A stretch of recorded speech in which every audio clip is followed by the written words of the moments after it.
Historia para el 28 de noviembre del año 2020. El curandero no se puede salvar a sí mismo. Toda su vida Baghecha Singh había adorado a los árboles, a los ídolos en un santuario que tenía en su casa en un pequeño pueblo de la India. Él creía en el poder de sus dioses y les daba el crédito de haberlo convertido en curandero. La gente acudía en masa a su casa en el pueblo de Multichurrimba para que la sanara. Baghecha tenía todo lo que necesitaba, con excepción de una sola cosa: no tenía tranquilidad. Un día Baghecha se enfermó, vomitaba constantemente, se sentía mareado y los dolores de cabeza lo atormentaban. Acudió a sus propios hechizos para curarse, pero lo que parecía curar a otros no lo ayudaba a él. Pagó mucho dinero a varios médicos, pero nadie lo pudo ayudar. Lloraba amargamente. me estoy muriendo, gritaba a los miembros de la familia.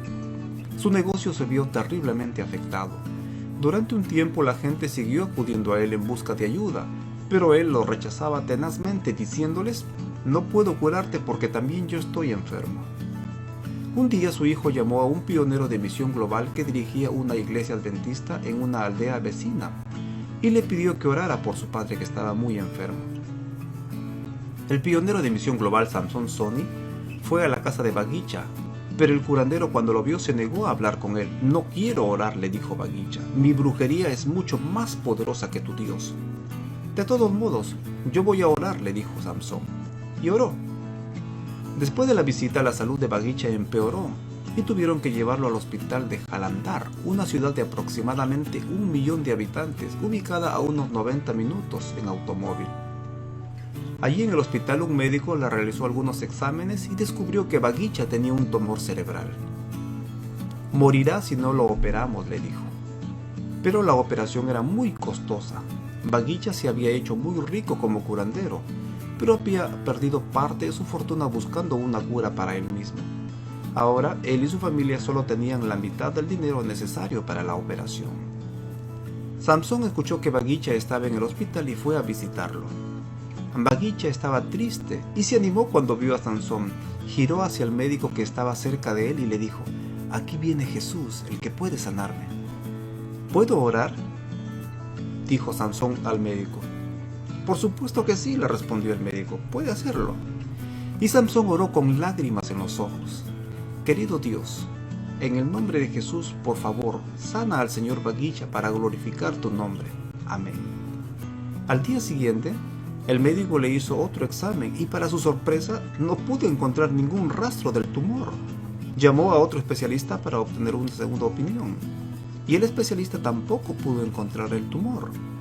El sorprendido médico recordó la oración de Samson y se acercó a Baghecha para hacerle preguntas. ¿Dónde está el tumor cerebral? ¿En qué Dios crees? Yo era curandero, respondió Baghecha con una sonrisa en su rostro, pero el pionero de Misión Global oró y me reveló a Jesús. Ahora creo en Jesús, creo que Jesús me curó del tumor cerebral. Jesús vino a mí a través de este pionero de Misión Global. El sábado siguiente, Baghecha buscó a Samson en la iglesia adventista de la aldea vecina. Tu Jesús me sanó, le dijo muy alegre. De vuelta a casa, contó lo sucedido a sus familiares y vecinos. Jesús me sanó y me liberó de la brujería, dijo. Ustedes también deben ir a la iglesia donde Jesús sana a las personas. Gracias al testimonio de Baghecha, muchos comenzaron a asistir a la iglesia el sábado. Samson dio estudios bíblicos a unas 50 personas y la mitad se bautizaron en septiembre del año 2018, incluidos Baghecha y 3 miembros de su familia. Los otros continuaron tomando estudios bíblicos y nuevos miembros se unieron a este grupo de estudio. Hoy, Baghecha es un miembro fiel de la iglesia. Oren para que pueda permanecer fiel al Señor y estar preparado para la segunda venida de Jesús, nos dice muy alegre.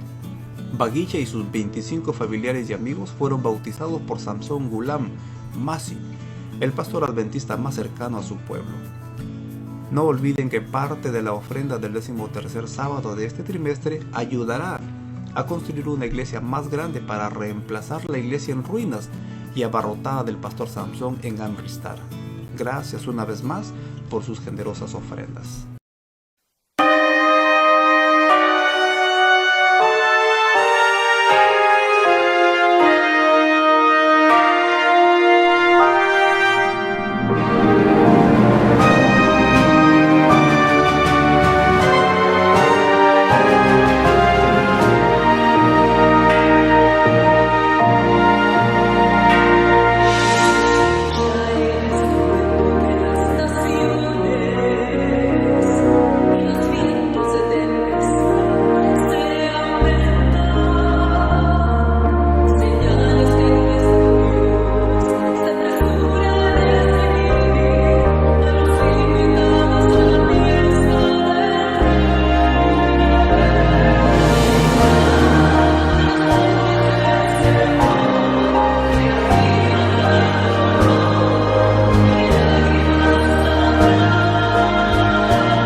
Mis queridos, vamos a leer a la luz de la Biblia en el capítulo 19 del libro de Apocalipsis, una de las profecías muy fascinantes que sin duda el apóstol Juan tuvo allá en la isla de Patmos en el año aproximadamente 97, en el año 100, cuando él tuvo esta visión. Él pudo ver el pueblo de Dios reunido en el cielo, cantando alabanzas, honra y gloria, aleluyas, al Todopoderoso, al que vive y reina por todos los siglos, a nuestro Señor Jesucristo. Dice la palabra de Dios en el libro, el capítulo 19, versículo 1. Después de esto, oí una gran voz de una gran multitud en el cielo que decía: Aleluya, salvación y honra y gloria y poder son del Señor nuestro Dios. Es una multitud prácticamente con un corazón agradecido por esa salvación tan grande que se obtuvo a través de Jesucristo. La honra y la gloria es para Él, dice la palabra de Dios en el versículo 6, y oí una gran voz de una gran multitud, como el estruendo de muchas aguas, como una voz de grandes truenos que decía: Aleluya, porque el honor, el Señor nuestro Dios Todopoderoso reina. Gocémonos y alegrémonos porque han llegado la cena de las bodas del Cordero y su esposa se ha preparado.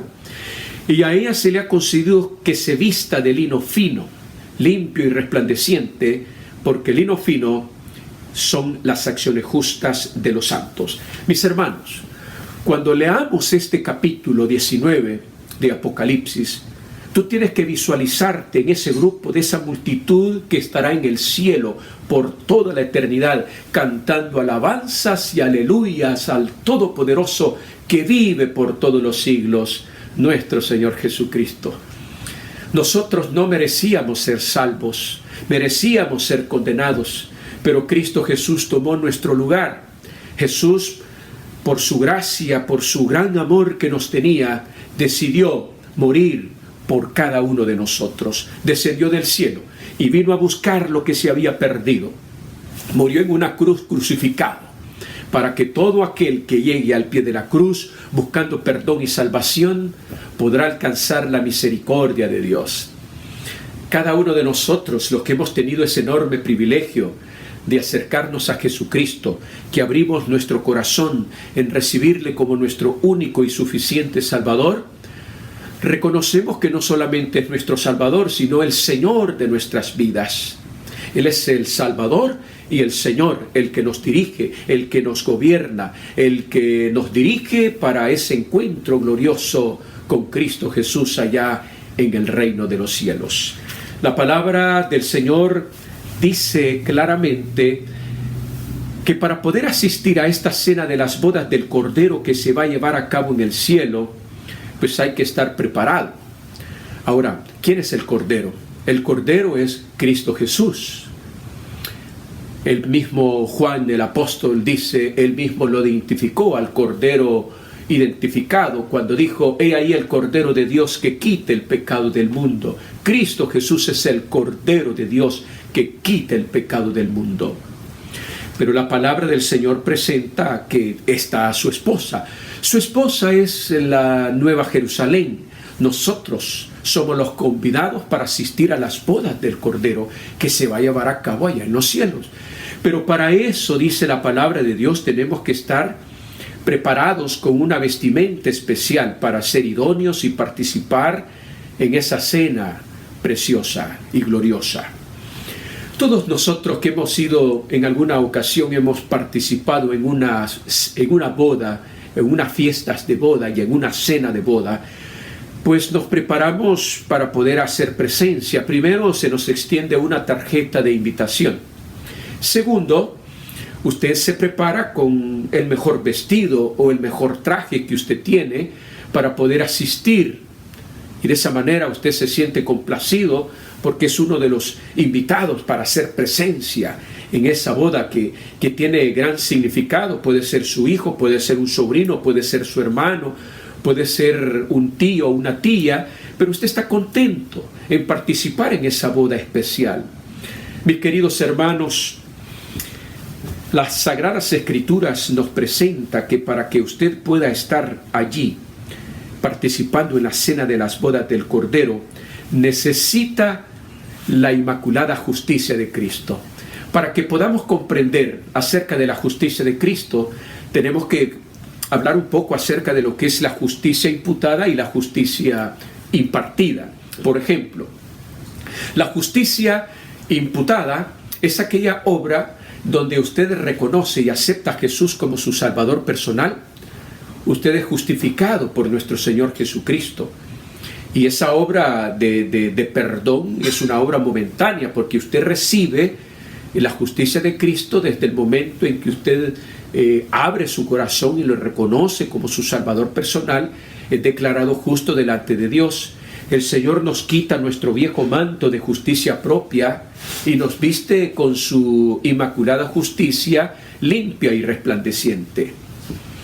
Recordemos que nosotros por naturaleza somos pecadores, pero nos hemos puesto a cuentas con Dios. Hemos seguido el consejo del profeta Isaías cuando dice en el capítulo 1 y el versículo 18: venid luego, dice el Señor, y estemos a cuentas. Si vuestros pecados fuesen negros o rojos como el carmesí, vendrán a ser como blanca lana. Gloria al Señor. No importa cuán negros o cuán rojos hayan sido tus pecados, cuán profundo hayas caído, pues el Señor tiene poder para perdonar. Y ahora nosotros, al aceptar a Jesús como nuestro Salvador y Señor, pues hemos estado experimentando el gozo de la salvación. Porque ser salvos en Cristo, hermanos, es un gozo, es una alegría que usted debe sentir en su corazón, porque usted ha sido perdonado. Ya usted no vive con un sentimiento de culpa, ya no usted vive con esa angustia, con esa desesperación, porque ahora usted ha sido libre completamente del pecado y de la condenación del pecado, y ha pasado a ser siervo de la justicia de Cristo, siervos de Dios. No más esclavos del pecado, no más siervos de Satanás, ahora somos siervos de Jesucristo. Y nos sometemos bajo su gracia, bajo sus preciosas manos, para que la gracia de Cristo pueda tener un poder y un efecto en nuestra vida espiritual. Él nos está transformando, y es aquí el segundo proceso de la justicia de Cristo, que se conoce como la justicia impartida. Recuerde que la primera justicia es la justicia imputada. Usted ha sido declarado perdonado una vez que usted recibe a Jesús como su Señor y Salvador. El Señor lo limpia, lo purifica de toda iniquidad. Pero ahora viene después la justicia impartida. ¿Y qué significa la palabra o la justicia impartida? Este es un largo proceso de transformación y es la santidad. Por ejemplo, en el libro de Romanos capítulo 5 y el versículo 1 dice la palabra del Señor: justificados pues por la fe, tenemos paz con Dios por medio de Jesucristo. A través de la justicia de Cristo imputada, usted recibe esa paz en su corazón. Una paz y una tranquilidad, no como el mundo la da, sino como Cristo la sabe dar. Que en medio de la angustia, en medio de la zozobra, en medio de los conflictos y problemas, usted mantiene la quietud y la calma, porque Jesús lleva el control de su vida. Y en ese transcurso de la fe y de la obediencia, pues el Señor nos está santificando a través de las dificultades y a través de las pruebas diarias de la vida. El Señor nos está santificando. De esa manera nos está purificando para que nosotros lleguemos a ser santos como Dios es santo, para que lleguemos a ser perfectos así como Él es perfecto. Santos y perfectos cada quien en su esfera, porque el único santo y perfecto es Dios, Cristo Jesús, nuestro Señor y Salvador. Pero nosotros aquí en nuestra esfera, pues Dios nos está ayudando para que alcancemos la mayor perfección y alcancemos la santidad en Cristo. Eso nosotros podemos de alguna forma comprenderlo y entenderlo. Por ejemplo, le voy a poner una ilustración de lo que significa la justicia imputada y la justicia impartida. Por ejemplo, usted tiene un pasaporte. Cuando usted sacó el pasaporte por primera vez, ahí en el pasaporte, posiblemente en el suyo decía, pero en mi pasaporte decía, derecho para viajar a cualquier país del mundo. Claro, con un pasaporte usted tiene el derecho para viajar a cualquier país de este planeta. Pero para poder entrar a un país X, aquí en los Estados Unidos o cualquier país de Europa, usted necesita una visa que le da a usted la idoneidad para poder entrar a un país que está requiriendo una visa. Entonces la justicia imputada, pues es el derecho que Dios nos da para ir al cielo. Y la justicia impartida es la idoneidad que Cristo nos da para entrar en el reino de los cielos.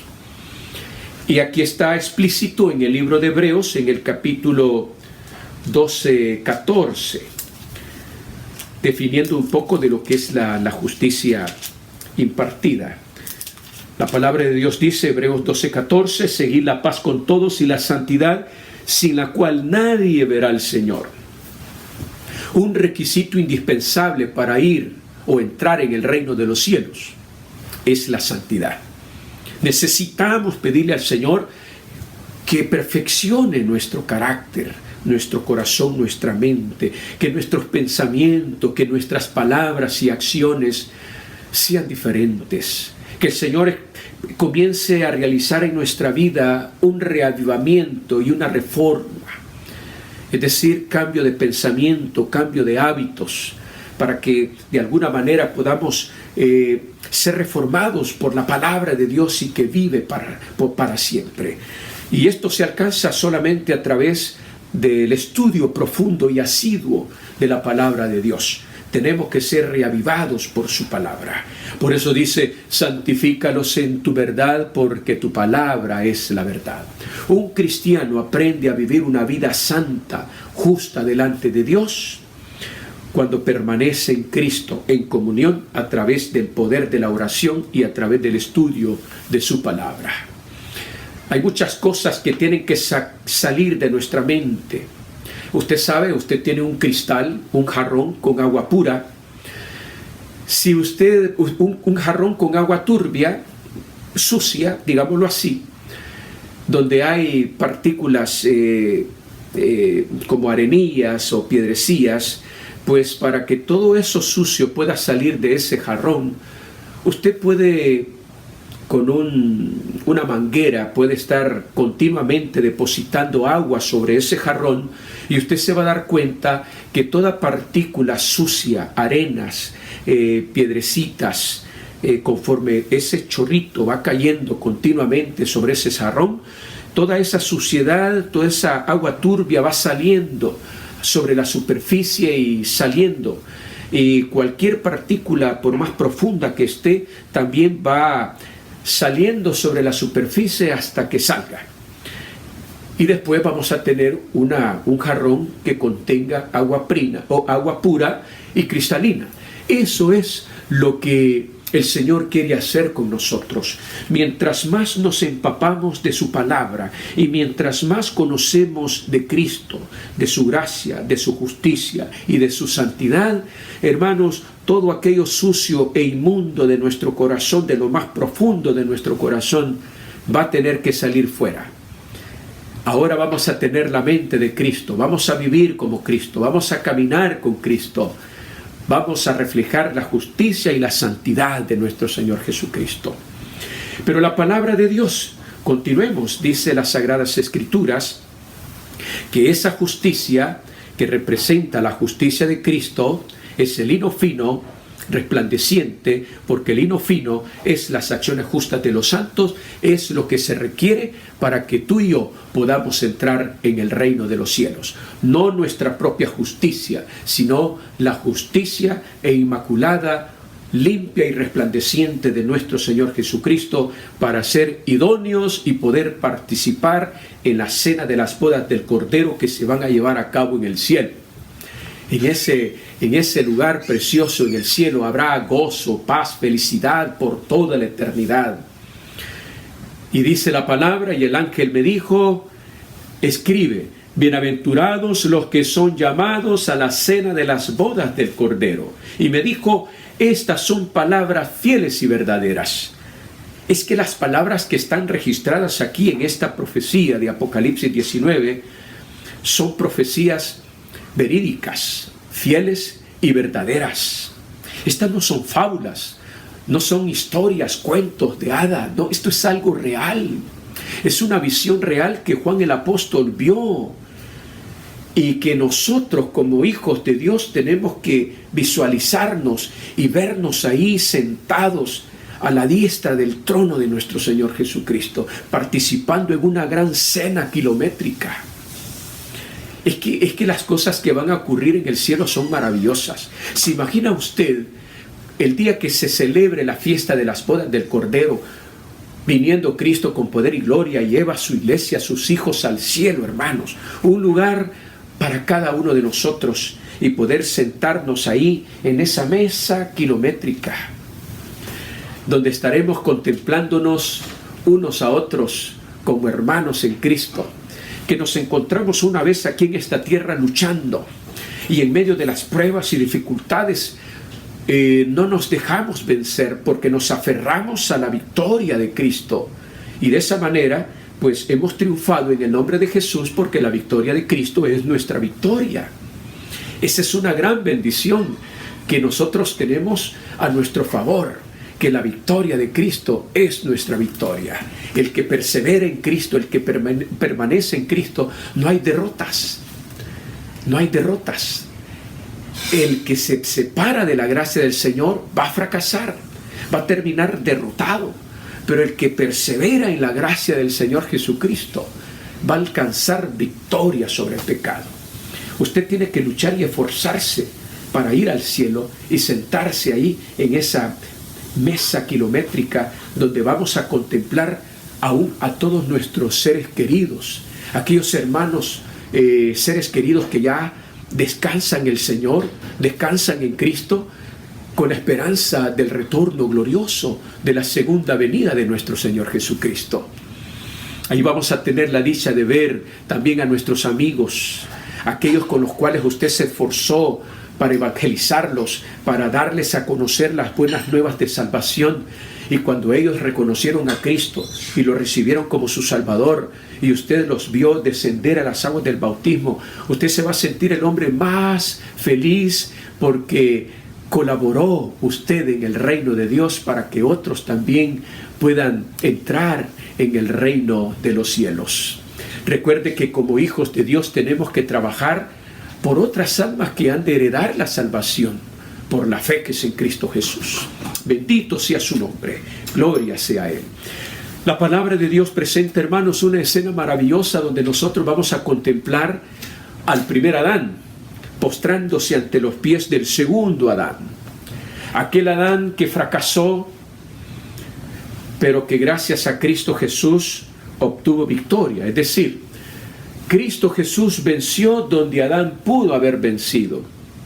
Y esa es la obra maravillosa, porque gracias a esa promesa que Dios le dio a Adán y a Eva, allá en Génesis 3:15, y pondré enemistad entre tú y tu simiente, entre la mujer y la simiente, entre tú y tu simiente, hablándole a la serpiente, ¿verdad? Tú le morderás el carcañal, pero ésta te aplastará la cabeza.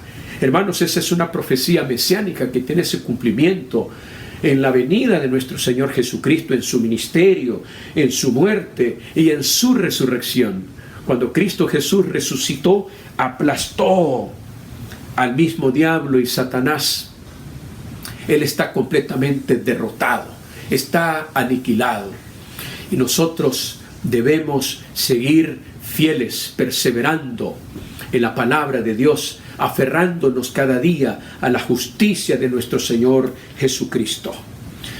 Las Sagradas Escrituras dice que vamos también nosotros a participar, ¿verdad? Cuando yo les hablo de esta manera es porque también el espíritu de profecía lo dice. ¿Se imagina usted sentado en una mesa kilométrica donde está la presencia de Cristo? Ahora nosotros tenemos una visión corta, tenemos problemas, algunos tienen miopía, otros astigmatismo, o pueden tener los mismos problemas de miopía y astigmatismo, otros posiblemente hasta han perdido la vista y no pueden ver, pero todo esto se va a acabar, porque cuando Cristo venga, hermanos, esa visión corta que tenemos y seamos transformados con un cuerpo glorificado, vamos a tener una visión mucho mejor que el 2020. Es decir, usted va a poder contemplar, por más lejos que esté sentado en esa escena kilométrica, usted va a poder ver allá a nuestro Señor Jesucristo, pero lo va a poder contemplar cara a cara, porque ya no tenemos una visión corta, ya no tendremos más miopía ni astigmatismo, sino una visión maravillosa. Por eso, hermanos, tenemos que pedirle al Señor que nos ayude para que podamos seguir adelante, siempre adelante y hacia arriba, con la ayuda de nuestro Dios.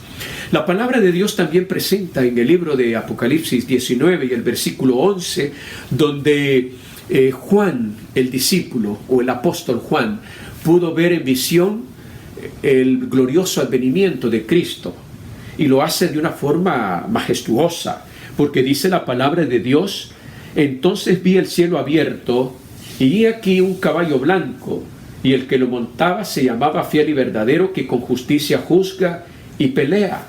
Sus ojos eran como llama de fuego, y había en su cabeza muchas diademas, y tenía un nombre escrito, y ninguno conocía sino solamente él. Estaba vestido de una ropa teñida en sangre, y su nombre es Fiel y Verdadero. Y los ejércitos celestiales, vestidos de lino finísimo, blanco y limpio, le seguían en caballos blancos. Noten lo que dice la palabra de Dios. Me llama mucho la atención. Usted sabe que el libro de Apocalipsis es un libro profético, y todas las figuras que contemplamos en la lectura del libro de Apocalipsis, pues hay que interpretarlo de una forma simbólica. No es que el Señor Jesucristo vendrá montado en un caballo y que sus ejércitos celestiales, también sus santos ángeles, vendrán montados en caballo. La Biblia no está refiriéndose que la venida de Jesús será así, de una forma literal.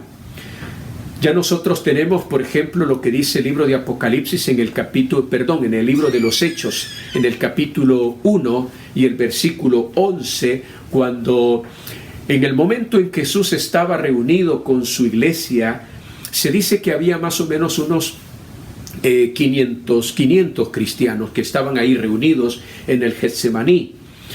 Y en ese momento en que Jesús estaba subiendo al cielo, los discípulos estaban con sus ojos puestos allá en el cielo, y atrás estaban dos ángeles, dos seres angelicales con vestiduras blancas, y dijeron: varones galileos, ¿qué estáis mirando al cielo? Este mismo Jesús que ha sido tomado entre vosotros en el cielo, así vendrá como le habéis visto ir. La palabra de Dios dice que una nube le recibió, y Jesús ascendió al cielo para ser entronizado allá en las alturas de los cielos, allá en la presencia del Padre Celestial.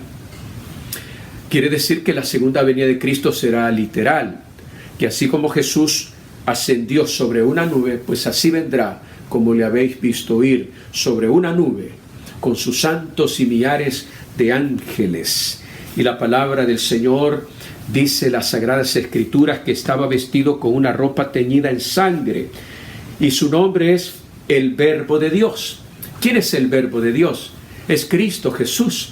El libro de San Juan, en el capítulo 1 y el versículo 1, dice que en el principio era el Verbo, y el Verbo era con Dios, y el Verbo era Dios. Y en el versículo 14 dice que y este Verbo fue hecho carne y habitó entre nosotros. El Verbo de Dios es Jesucristo, hecho carne.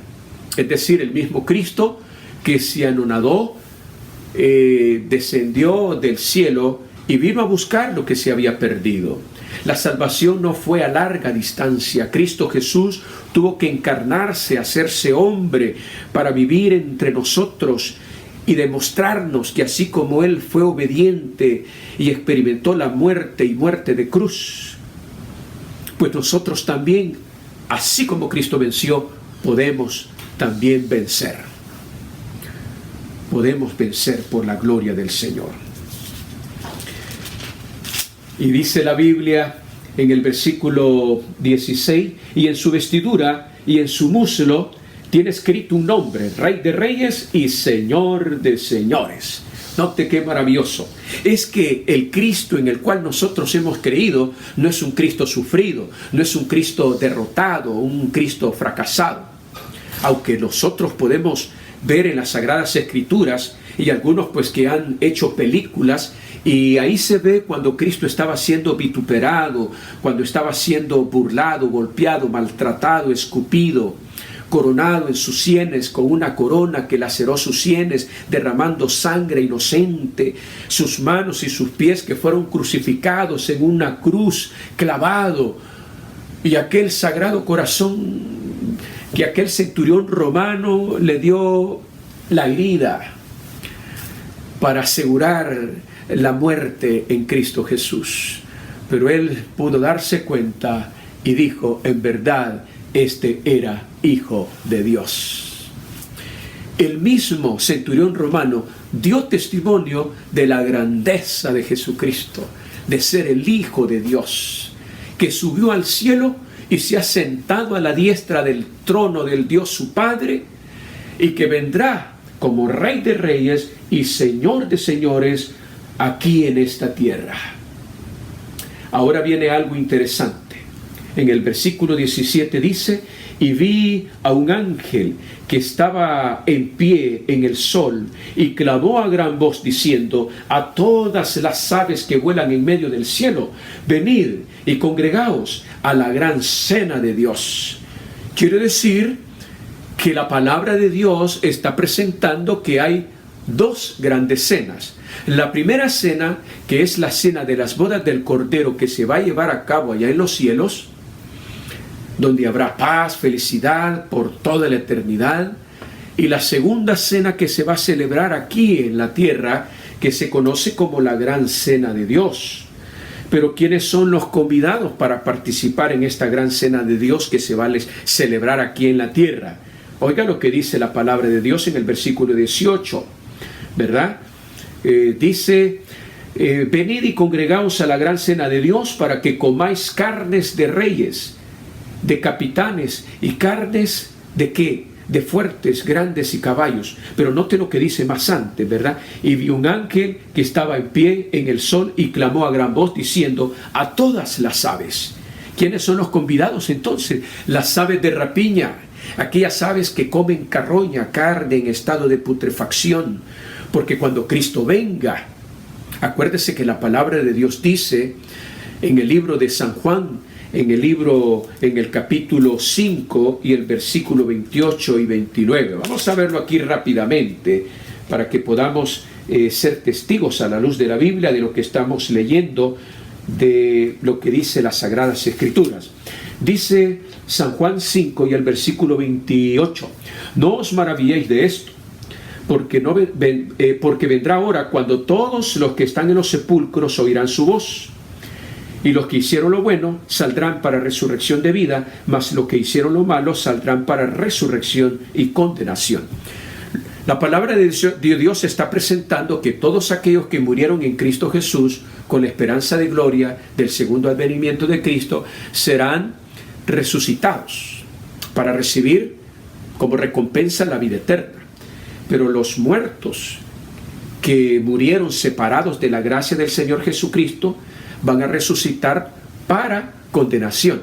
Pero nosotros sabemos que esta parte se va a llevar a cabo 1000 años después, cuando Cristo, después que pase el juicio milenario, 1000 años después, Cristo vendrá por tercera vez a esta tierra para darle el justo castigo eterno a todos aquellos que se rebelaron contra Dios, que por haber rechazado a Cristo se pusieron de parte de Satanás, y por haber hecho las obras del diablo, pues el juicio final va a caer sobre Satanás y sus ángeles, y como consecuencia que todos aquellos que hicieron lo malo, pues también van a sufrir el castigo eterno.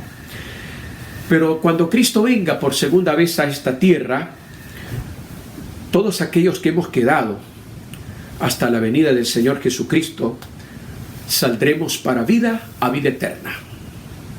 salvación por la eternidad.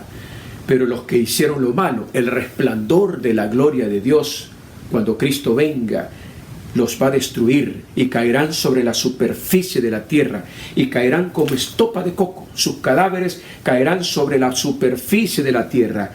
Pero hay un ángel que dice la Escritura que viene de donde sale el sol y le dice a las aves: venid, congregaos a la gran cena de Dios para que comáis carnes de reyes, de capitanes, carnes de fuertes, carnes de caballos, carnes de jinetes, carnes de todo libre, de todo esclavo, de pequeños y grandes.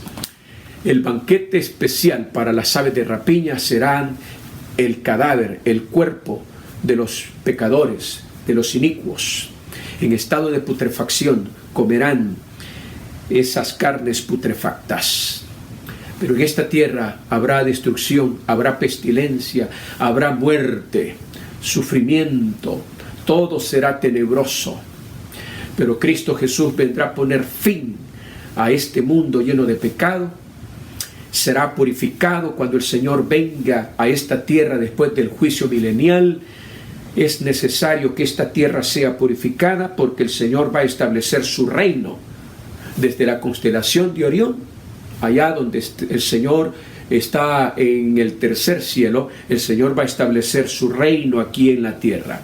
Y el centro del universo, donde todo el universo estará dando gloria a Dios, es decir, todos los habitantes, seres celestiales de otros planetas que nunca han pecado, y todos los ángeles y los redimidos le estaremos dando honra y gloria a Jesucristo por toda la eternidad.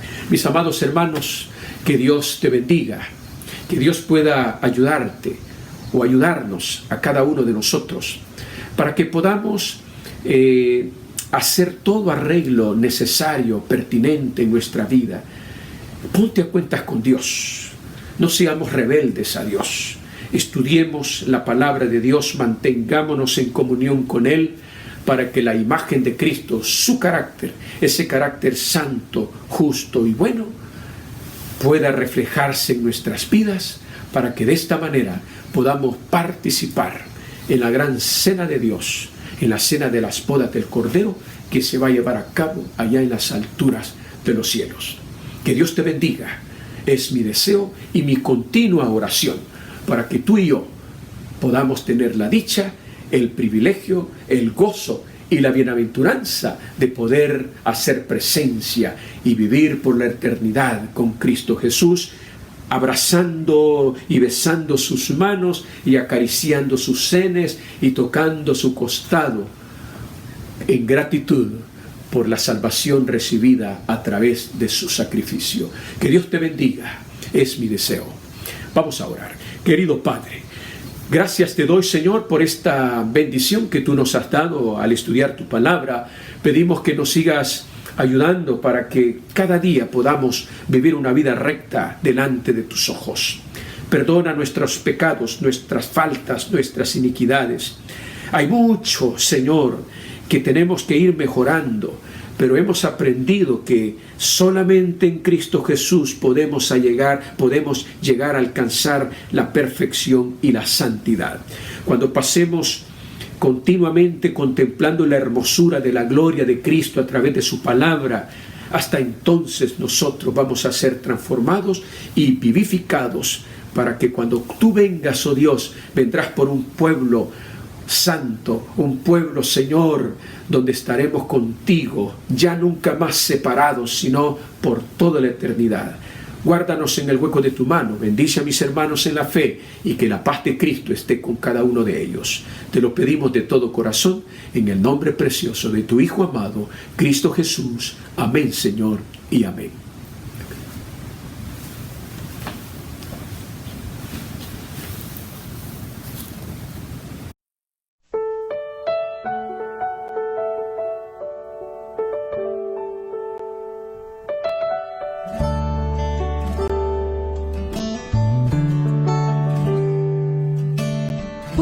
Si pudiese hablar la lengua de Canaán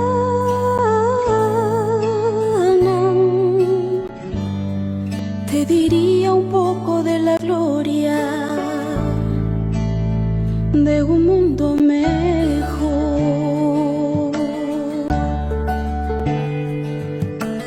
Oh, si pudiese hablar en la lengua de Canaán,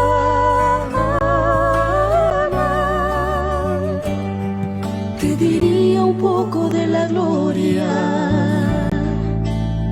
de un mundo mejor, donde noche no hay y el Cordero es luz, donde lágrimas no hay. Oh, el cielo no es como la tierra. Oh, no, no, no. Oh, si pudiese hablar en la lengua de Canaán,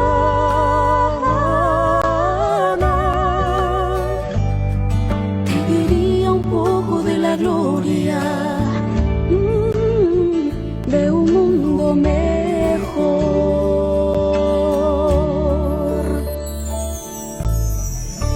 No me es posible describir las maravillas que vi.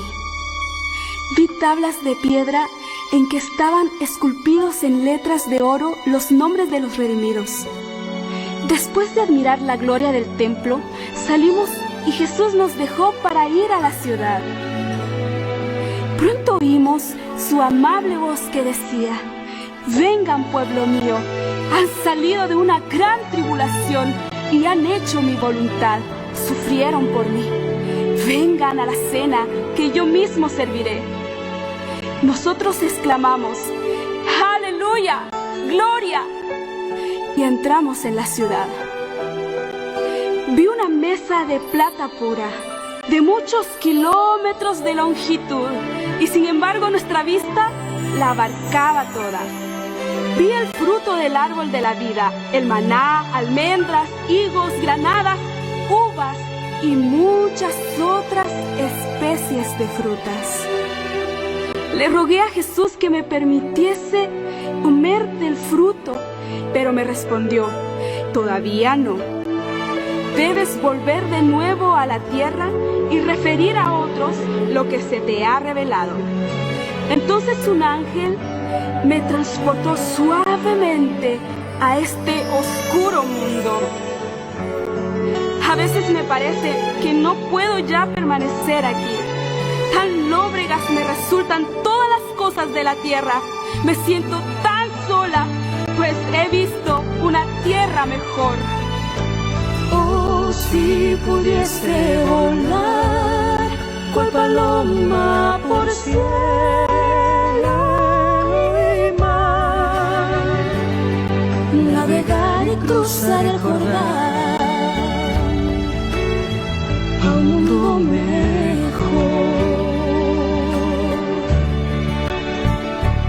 donde noche no hay y el Cordero es luz, donde lágrimas no hay. Oh, el cielo no es como la tierra.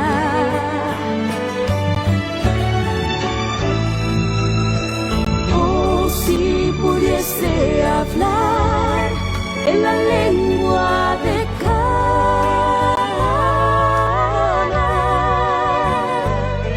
te diría un poco de la gloria de un mundo mejor.